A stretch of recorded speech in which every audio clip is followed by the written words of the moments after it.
Bienvenue sur Search Baguette, le podcast qui dévore le SEO, le branding, les moteurs de recherche et l'inbound marketing avec une dose de bonne humeur. Animé par moi-même, Nicolas Audemaraka, Nico SEO SEM, chaque épisode vous offre des conseils pratiques, des astuces et des anecdotes pour booster votre visibilité. Que vous soyez un pro du marketing digital ou un curieux en quête de nouvelles idées ou infos, installez-vous confortablement, prenez un café ou une baguette bien croustillante et laissez-vous guider à travers l'univers fascinant du marketing digital. Abonnez-vous et ne manquez aucun épisode pour rester à la pointe des dernières tendances tout en vous amusant. Arrêtons le bruit de seconde, tu viens? Oui, le clic baisse, oui, les moteurs répondent de plus en plus sans envoyer de trafic. Et non, désolé, ce n'est pas la fin du SEO, enfin pas encore en tout cas. Le danger aujourd'hui, ce n'est pas l'IA non plus. Le vrai danger, c'est de continuer à piloter ta visibilité avec les règles d'hier, alors que le terrain de jeu a déjà changé. Concrètement, tu as deux options. La première, ce serait de courir après des positions instables et des clics qui disparaissent. Et la seconde, de décider de devenir la source que les moteurs choisissent de citer. Alors, ce qu'on va voir dans ce podcast, c'est pas une promesse miracle, non, désolé. C'est une lecture de réalité. On verra de réalité terrain, data, moteur. Et un plan clair pour transformer ton SEO en assurance vie de marque, visibilité machine, autorité externe, citation, influence. Parce que oui, cette année, être visible, ce n'est plus une tactique, c'est une décision stratégique. Pour résumer, ce qu'on va voir aujourd'hui, c'est en gros, arrête d'investir uniquement pour le clic, investis pour la citation, la crédibilité, la lisibilité machine et l'autorité externe. Alors, on est dans un moment de rupture technologique, mais aussi d'amplification comportementale. Tu poses une question à Google, tu lis, et de plus en plus souvent, tu ne cliques pas, comme les autres utilisateurs. Pourquoi ? Parce que le moteur de recherche n'est plus une porte, mais plutôt c'est une destination. On a plus de 77% des sessions qui se terminent sans aucun clic externe dans le mode IA de Google. Alors ce n'est pas la fin du web, c'est la fin du web comme simple annuaire. Le SEO ne disparaît pas, il change simplement de surface. Alors oui, il y a rupture, mais seulement parce que l'IA répond. Enfin, en tout cas, pas seulement parce que l'IA répond. La rupture, c'est que le moteur devient la destination. L'utilisateur lit, obtient ce qu'il veut et puis s'en va. Alors, j'ai deux petites définitions. Pour commencer, celle de l'économie du clic, parce que c'est ce qu'on voit de plus en plus dans les moteurs. Donc, l'économie du clic, c'est la valeur. En fait, qui passe principalement par la visite sur ton site. Donc elle est économisée. Et l'économie de l'action déléguée, c'est quand l'utilisateur délègue une tâche à un agent qui exécute sans forcément visiter ton site. D'accord ? C'est quand l'IA que tu as programmée va faire réaliser l'action et puis sur le site internet qui est vu désormais comme une immense base de données. Attention, le web ne meurt pas. C'est juste qu'il cesse d'être un annuaire, il devient une base de sources de données. Voilà. L'utilisateur n'a pas changé d'objectif, en fait, il a juste changé d'outil. Il a toujours voulu la réponse la plus rapide possible. Toi, c'est pareil, mais avec le minimum d'effort possible aussi. C'est ce qu'on appelle les coûts delphiques. Et dès qu'un système réduit l'effort, il est parti tout comme il est adopté. Imagine-toi le micro-ondes, le lave-linge, etc. Alors petit déclic, si ta marque n'est pas citée dans la réponse, tu ne perds pas qu'une visite, tu perds aussi la possibilité d'exister entre les deux oreilles et derrière les yeux de ton public cible. Alors pourquoi la panique touche surtout les stratégies fragiles ? C'est ce qu'on souvent on se demande. La panique actuelle qu'on peut sentir, elle vient pas de l'IA au sens large, elle vient du fait que beaucoup de stratégies SEO étaient pour beaucoup déjà fragiles. Par exemple, elles dépendaient du trafic informationnel froid, tu sais, le fameux Search Intent No.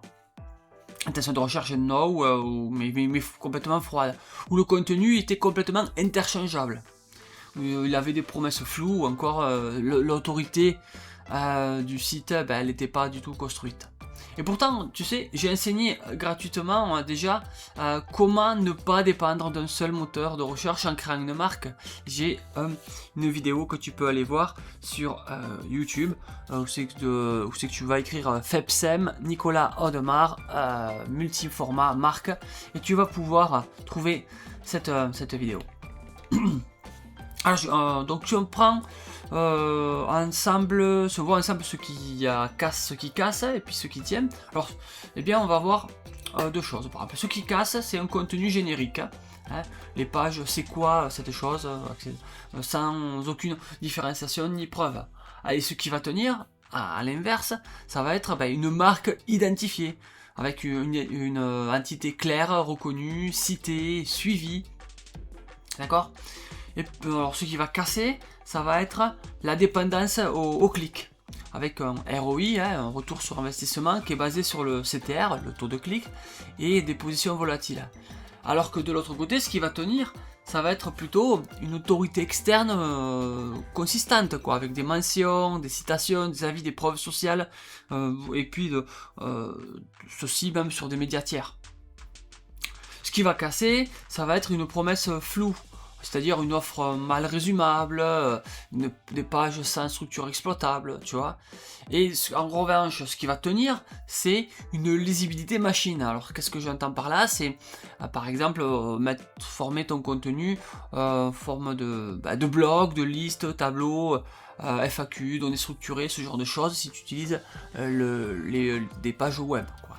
Alors en fait, si ton SEO reposait uniquement sur du trafic informationnel froid, la pression va monter et de plus en plus. En revanche, si tu as construit une marque et une audience, du coup t'encaisses beaucoup mieux. Alors il y a des erreurs, ce qu'il ne faut pas faire face à l'IA Search, les erreurs stratégiques, on va en voir quelques-unes. Notamment la plus grosse erreur, ça serait de consister à réduire l'IA à un outil de production de contenu. Ouais. Le vrai changement, c'est l'exécution plutôt, notamment dans le commerce agentique. On voit des protocoles comme l'agentic commerce d'OpenAI, développé avec Stripe, qui dès 2025 a fait ses preuves. Ou même on voit les standards de Visa et Mastercard.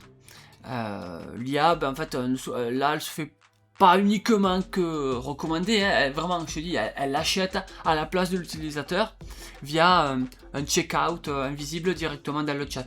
Et c'est pareil pour PayPal et Google qui sont prêts à l'emploi avec des tests réussis chez Walmart par exemple. Un point clé, optimiser seulement des pages pour être lues, c'est complètement insuffisant. Il faut aussi rendre l'offre exécutable. Et c'est pour ça que je te disais qu'il est essentiel de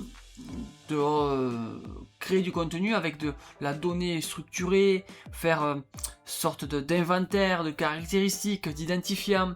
Quand tu as un e-commerce en particulier, quoi, pense à la disponibilité, aux livraisons, à la politique de retour. Essaie d'être vraiment consistant, d'accord, et utile pour les IA qui seraient susceptibles de voir ta page de produit dans ton e-commerce. Parce que quand un agent peut comparer, sélectionner et déclencher une transaction, le site c'est plus du tout une vitrine, quoi. Il se transforme en une interface de données. Et ça c'est important pour, si tu veux, toi ensuite convertir en commande. Alors, si tu as une PME ou que tu es indépendant, tu te demandes par quoi tu dois commencer. Quand on n'est pas un géant du commerce, par exemple, l'objectif n'est pas d'être premier. Il faut essayer de te mettre ça dans la tête, c'est que ton objectif c'est de faire les choses bien. L'objectif est d'être lisible et valider. Là, c'est en tout cas le premier objectif. Et il y a une méthode à suivre en 2 mouvements. Hein. Alors le premier, ça serait la lisibilité machine stricte, que j'appelle. C'est-à-dire que tu vas découper en bloc logique tes pages. Liste, tableau HTML, FAQ. L'objectif, en fait, c'est que tu aies une offre résumable en 10 secondes pour n'importe qui, que ce soit un agent IA, un enfant ou un adulte prêt à acheter. Le second mouvement, ça va être plutôt la validation externe. Parce que les moteurs IA, ils ont un biais plutôt fort pour les sources tierces. Donc, il va falloir que tu crées une marque suffisamment forte pour être cité dans la presse, les médias spécialisés, d'autres sites reconnus, les avis vérifiés. Et notamment, je t'invite à consulter un podcast sur le 3e pilier SEO de ce même canal, de cette même chaîne, pardon. Donc l'IA, dis-toi bien qu'elle cite des marques et pas des pages. Et ouais, c'est pour ça que je te dis, crée une marque. Le modèle, en fait, une URL pour un mot-clé, d'ailleurs, il s'érode. On passe alors sur un autre modèle qui consiste à optimiser une entité pour un topic, pour un sujet. Sans entité claire, il n'y a rien à citer. Alors, deux définitions peut-être que je ne t'ai pas donné sur entité et topic, si tu ne sais pas ce que c'est, le sujet. Alors, entité, en fait, c'est une marque, une personne, une organisation, ou un concept identifiable de manière stable. Par exemple, Tour Eiffel. Ok, ça c'est une entité. Et le topic, le sujet, c'est un territoire thématique cohérent, hein, où l'identité doit être reconnue comme référence. Par exemple, visiter Paris. Okay. Alors si ta marque n'est pas citée dans une réponse, tu perds pas une visite et une occasion d'être mémorisé. Pardon. Tu ne perds pas qu'une visite, en fait tu perds aussi une occasion d'être mémorisé par le marché.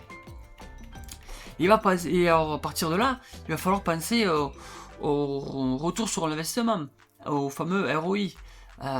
Et là, en fait, il va falloir que tu investisses un peu pour l'influence et pas pour le clic. Oui, parce que construire une stratégie sur être premier dans un assistant IA de manière stable, à mon avis, c'est une erreur de pilotage. Selon une étude de Spark Toro, en plus, les réponses varient, l'ordre bouge, les recommandations changent, c'est-à-dire que sur 100 fois lorsque tu vas remettre la même requête 100 fois sur le moteur IA, il va te répondre 100 réponses différentes dans un ordre différent. Incroyable, hein? Donc en fait aujourd'hui il n'y a pas de réponse là. C'est encore plus instable que Google. Ne parie pas sur ça. D'ailleurs les chercheurs de l'université de Toronto ont démontré un biais structurel massif. C'est que les moteurs IA, les LLM type ChatGPT, Claude, Perplexity, ils privilégient les earned media, c'est-à-dire la presse ou les revues, les magazines tiers, quoi, si tu veux. Et ça au détriment des sites de marque.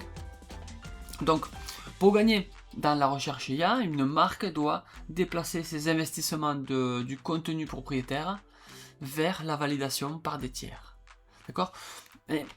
Alors, je vais quand même lancer l'alerte. Allez, si je le fais. On va bâtir un business plan sur une position IA stable. Ça revient à parier sur un signal très mouvant. Le pilotage rationnel consiste plutôt à investir dans ce qui reste, c'est-à-dire la crédibilité, l'autorité, la clarté, la présence de marque. Le sujet, c'est plus de gagner un clic, mais de gagner une préférence et devenir une source choisie. D'accord ? Alors, tu vas me dire, mais comment tout ça, je sais que je suis dans la bonne voie, comment je le mesure ? Ouais, c'est vrai qu'il faut... Vers quoi tu vas regarder maintenant ? Le CTA, en fait, il perd de sa valeur quand le moteur répond dans sa propre interface. Il faut du coup suivre des indicateurs compatibles avec un monde où c'est que la visibilité ne se traduit pas toujours par une visite. Et alors, moi, ce que je te propose, c'est vraiment de voir un indicateur comme l'indice de visibilité de Systrix qui mesure la présence globale sur un ensemble de requêtes. c'est utile parce que c'est une mesure robuste, stable, corrélée au long terme. C'est ce qu'il y a le plus costaud. Tu peux regarder, ça dépend, le taux de citation. Par exemple, Bing a sorti un outil pour vérifier les requêtes sur l'IA. Donc tu peux voir la fréquence de mention de la marque dans les réponses IA et ça permet de mesurer directement la reconnaissance et l'autorité. Après tu essaies de voir si de prendre un indicateur comme l'effet de halo de la marque. C'est ce qui mesure l'impact sur la demande de la marque après une exposition par exemple.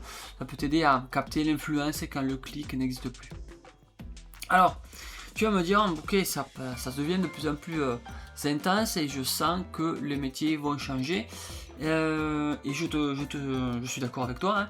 Le SEO dans 3 ans, moi je vois 3 ans ou plus, je sais pas, enfin on va voir. En tout cas, je vois 2 métiers. Parce qu'en fait, le SEO, en fait, il semble se scinder pour moi. Hein. D'ailleurs, il a déjà commencé. D'un côté, il y a ceux qui tentent de sauver quelques clics. Hein, et de l'autre, il y a ceux qui rendent l'entreprise lisible, crédible et exploitable par des systèmes automatisés. Alors, 2 trajectoires que je vois. Le premier, c'est celui d'un SEO qui va être plutôt architecte d'agent, c'est-à-dire qui va permettre de transformer un site en système de données cohérent, hein, produits, attributs, disponibilité, flux, automatisation, par exemple. Et puis l'autre type de métier, qui va être plutôt dans le sens où le SEO comme gardien de la source de vérité. Vous savez que dans ce cas-là, l'orientation serait plus sur le fait de construire l'autorité externe, citation, preuves, médias, réputation, cohérence en fait. C'est d'accord. Donc on en est là aujourd'hui. Et en fait, ce que je vais répondre à quelques questions que vous avez eu l'occasion de me poser. Alors la première que je prends, c'est: le SEO est-il fini à cause de l'IA? Ben non, c'est pas fini, donc je l'ai dit, hein, car partout où il y a un moteur de recherche, il y a du SEO. Hein, ça c'est ma citation qui est claire, et donc tu as du SEO pour LLM, et ça c'est le changement, si tu veux, de la surface. Le clic il baisse sur une partie des requêtes, hein, on le sait, je te l'ai dit, mais la bataille en fait elle se déplace vers la citation, la crédibilité et le fait que tu vas être préféré comme marque. Autre question: par quoi je peux commencer si j'ai une PME spécialisée? Bon, taille, ouais, c'est pas grave. Alors, si tu as une PME, en fait, tu commences par te poser la question de comment tu peux travailler la entre guillemets lisibilité machine, des pages clés en particulier. Hein. Donc ça c'est pour essayer d'obtenir déjà être comment je te dis d'être indexable, d'être positionné, hein, et puis ensuite essayer d'obtenir une validation externe. Hein, j'en ai parlé comment.